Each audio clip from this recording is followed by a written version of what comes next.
కవిత party అనేటువంటి TRS పార్టీకి big shock తగిలింది. ఏదైతే గతంలో తెలంగాణ రక్షణ సేన అనే పేరుతోటి పార్టీ పేరుని నియమించారో దానిపైన కూడా చాలా వరకు పాత ఏదైతే గతంలో ఉన్నటువంటి బీఆర్ఎస్ పేరు ఏదైతే గతంలో టీఆర్ఎస్ తెలంగాణ రాష్ట్ర సమితిగా ఉందో ఆ పార్టీ నుంచి కూడా కొన్ని కంప్లైంట్స్ వెళ్ళడంతో అటు ఎలక్షన్ కమిషన్ కూడా దీనిపైన అంటే వేరే ఆల్టర్నేటివ్ నేమ్స్ కూడా పంపించాలంటూ కూడా కవితకు లేఖ రాసినట్టుగా కూడా తెలుస్తుంది. అయితే ఇప్పటి వరకు కూడా ఏవైతే దాంట్లో ఈ నేమ్కి సంబంధించి కూడా గతంలో ఉన్నటువంటి టీఆర్ఎస్ పార్టీ ఉందో ఆ పార్టీకి సంబంధించిన వాళ్ళే దాదాపుగా 700 వరకు కూడా కంప్లైంట్లు ఇచ్చినట్టు కూడా అటు ఎలక్షన్ కమిషన్ దాంట్లో చెప్పడం జరిగింది. అయితే ప్రస్తుతానికి కూడా దీనికి సంబంధించి 15 రోజుల్లో కూడా ఆల్టర్నేటివ్ 3 పేర్లను కూడా ఇవ్వాలంటూ కూడా ఎలక్షన్ కమిషన్ కవితకు లేఖ రాయడం జరిగింది. అయితే ఇప్పటి వరకు కూడా గతంలో చూసాం మనం అటు టీఆర్ఎస్ పార్టీ కన్నా ముందు కూడా అటు తెలంగాణ జాగృతి పేరుతో కూడా పార్టీని ఏర్పాటు చేయాలి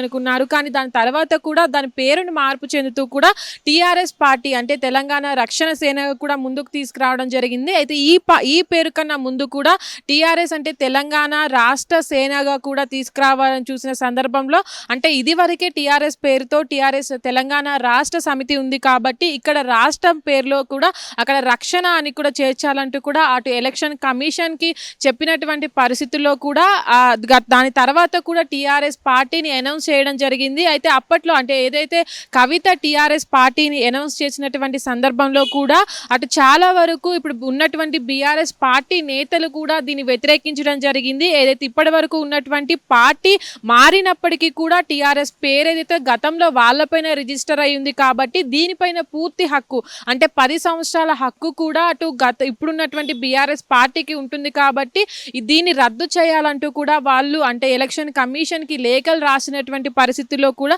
అంటే చాలా వరకు అభ్యంతరాలు వచ్చిన సందర్భంలో కూడా ఈ పార్టీ పేరును మార్చాలంటూ కూడా ఎలక్షన్ కమిషన్ అటు కవితకి లేఖలు రాయడం జరిగింది. అయితే దీనిపైన కూడా 15 రోజుల్లో ఆల్టర్నేట్ నేమ్స్ కూడా వెతుక్కొని అంటే 3 రోజుల్లో కూడా ఆ 3 పార్టీకి సంబంధించినటువంటి పేర్లను కూడా వాళ్ళకి పంపించాలంటూ కూడా అటు ఎలక్షన్ కమిషన్ లేఖలో పేర్కొనడం జరిగింది. అయితే దీనికి సంబంధించి కూడా అంటే ఏదైతే కవిత బీఆర్ఎస్ పార్టీ నుంచి వేరుపడిన తర్వాత కూడా కొత్త పార్టీని ఏర్పాటు చేసే సందర్భంలో కూడా అటు ఏదైతే జాగృతి ఉందో జాగృతి పార్టీ అధ్యక్షురాలుగా కూడా కొనసాగారు గతంలో. దాని తర్వాత కూడా అదే పార్టీని ఏదైతే సంస్థగా ఉన్నటువంటి పార్టీని కూడా అంటే సంస్థగా ఉన్నటువంటి జాగృతి తెలంగాణ రాష్ట్ర జాగృతిని కూడా పార్టీగా ఏర్పాటు చేయబోతున్నారనే వార్తలు కూడా గతంలో వచ్చాయి. కానీ దాని తర్వాత కూడా అటు తెలంగాణ జాగృతి అనేది ఒక సంస్థగానే కొనసాగుతుంది. మేము కొత్త పార్టీని ఏర్పాటు చేయబోతున్నామన్న సందర్భంలో కూడా వాళ్ళు అంటే ఏదైనా కొత్త పేరుని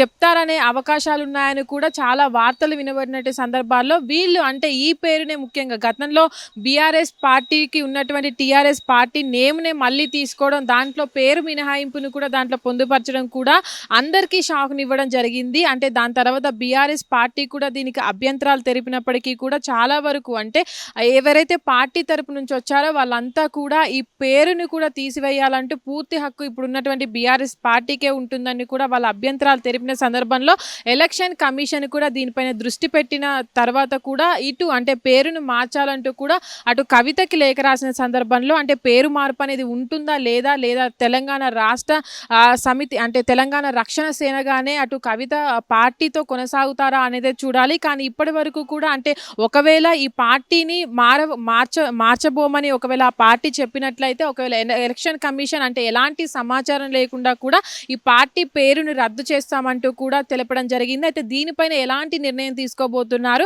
మళ్ళీ ఎలాంటి పేరుని అంటే ఇప్పటి వరకు కూడా టీఆర్ఎస్ పేరు అనేది అనౌన్స్ చేసినప్పటికీ కూడా ఆ పేరు అనేది జనాల్లోకి చాలా వరకు వెళ్ళింది. ఎందుకంటే గతంలో కూడా బీఆర్ఎస్ పార్టీ టీఆర్ఎస్ పార్టీగా కూడా చాలా వరకు కొనసాగింది. దాని తర్వాత కూడా టీఆర్ఎస్ పేరుతోనే మళ్ళీ కవిత పార్టీ పెట్టడం అనేది కూడా ప్రజల్లోకి చాలా వరకు వెళ్ళిన సందర్భాల్లో అంటే ఇప్పుడు ఈ పేరు మార్పు అనేది కూడా ఏ విధంగా ఉంటుంది మళ్ళీ ఎలాంటి ఆల్టర్నేటివ్ పేరుని తీసుకోబోతారనేది కూడా చాలా చర్చనీయాంశంగా మారిందనే చెప్పుకోవచ్చు. హిట్ టీవీ యాప్ ఇందులో short news, live news, entertainment shows, movies, digital magazines తో పాటు మీ జిల్లా వార్తలను కూడా ఫ్రీగా చూడొచ్చు. ఇంకెందుకు ఆలస్యం, వెంటనే హిట్ టీవీ యాప్ ని డౌన్లోడ్ చేసుకుని ఫ్రీగా ఎంటర్టైన్మెంట్ పొందండి. Hit TV app. Hit TV app. Please download hit TV app. Hit TV app ని ఫ్రీగా డౌన్లోడ్ చేసుకుని ఎంజాయ్ చేయండి. మీకు నచ్చిన ఎంటర్టైన్మెంట్ కోసం హిట్ టీవీ యాప్ ని ఫ్రీగా డౌన్లోడ్ చేసుకుని ఎంజాయ్ చేయండి. హిట్ టీవీ యాప్ని డౌన్లోడ్ చేసుకుని ఆస్వాదించండి, ఆశీర్వదించండి. ఇంతమంది సెలబ్రిటీలు హిట్ టీవీ యాప్ ని డౌన్లోడ్ చేసుకోండి అని చెప్తున్నారంటే ఎంత మంచి యాప్ ఆలోచించండి. అమెరికా అమెరికా అమెరికా అమెరికాలో చదవాలనుకునే వాళ్ళకి విశ్వసనీయమైన పేరు మన శౌర్య consultancy. UK Law 1 Year Masters. UK Law 1 Year Masters. 2 years work permit up to 5 years visa. Contact Saurya Consultancy. Contact 89851 89851.